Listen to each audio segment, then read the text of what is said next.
end this section of attachment by talking about the consequences of attachment, as well as what determines the quality of attachment. So the inner feelings of affection and security resulting from a healthy attachment relationship in infancy really support all aspects of psychological development. So infant-parent attachment lays the foundation for all the infant's later social relationships. A secure attachment essentially serves as a prototype for later successful relationships. Secure individuals who are secure as infants, we see are more self-confident, have higher self-esteem, are more flexible in adjusting to certain situations as adults. We also see that they have better romantic relationships. On the other hand, we see that disorganized infant attachment actually predicts conduct disorder. So research shows that attachment affects so many different things. It affects memory, perception of others, and even the ability to process painful information. For example, some research showed that insecure children tend to process information more negatively or even suppress certain information compared to secure children. They also have impaired memories for social events involving close others. Insecurity in childhood and adolescence was also linked to perceptions of low peer acceptance and less positive attributions of peers' behavior. So even if peers didn't actually have negative perceptions of an insecure child, that insecure child felt like they did. So there are several factors that influence attachment security. Some that we'll talk about would be the early availability of consistent caregiving, the quality of caregiving, infant characteristics, and then the parents' own internal working models. So the way that the parents, the types of attachments that the parents had to their parents is actually predictive of the types of attachment that they have with their children. So let's talk about these in more detail. Let's start with quality of caregiving. Research findings indicate that sensitive caregiving, so responding promptly and consistently and appropriately to infants, holding them tenderly and carefully, so this sensitive caregiving is related to attachment. So I want to give you this example because I find it really interesting. You guys need to remember that violation of expectation method. So in that method, babies or children babies will look longer at things that violate their expectations. Okay, so keep that method in mind.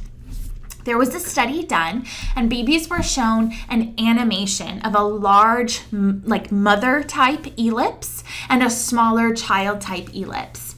The mother ellipse would move away from the child, and the child would begin to cry. Some trials showed the mother moving back toward the child. Other trials showed the mother staying away from the child. So they did this for both secure and insecurely attached children. Who do you think looked longer at which trial? Well, what we saw was secure babies looked longer when the mother ellipse stayed away from the child because that violated their expectation. It violated their internal working model. Insecure babies looked longer at the mother coming back to the child because that violated their internal working model. So avoidant infants tend to receive overstimulating, intrusive care. Resistant infants often experience really inconsistent care. But secure infants receive sensitive care. Child abuse and neglect are associated with all three forms of attachment insecurity. So quality of caregiving definitely determines the quality of attachment. Infant characteristics can also determine the quality of attachment. Because attachment is the result of a relationship that builds between two partners, infant characteristics can affect how easily that relationship is established. Babies whose temperament is emotionally reactive, who are really difficult, they're more likely to develop later insecure attachments. Difficult infants are also more often have highly anxious mothers, and so this leads to a more disharmonious relationship.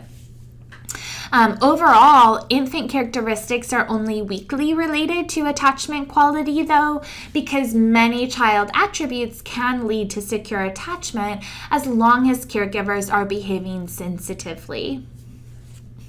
The last one then is the parent's own internal working model. So parents bring to the family context their own history of attachment experiences from which they construct internal working models that they apply to the bonds they establish with their children. Early rearing experiences, they don't necessarily predetermine individuals to become either sensitive or insensitive parents. Really, the more influential factor here is the way that parents view their own childhood. So, yes, there can be these carryover effects from early attachment to later relationships. We see that children seem to repeat early relationship patterns in their later relationships.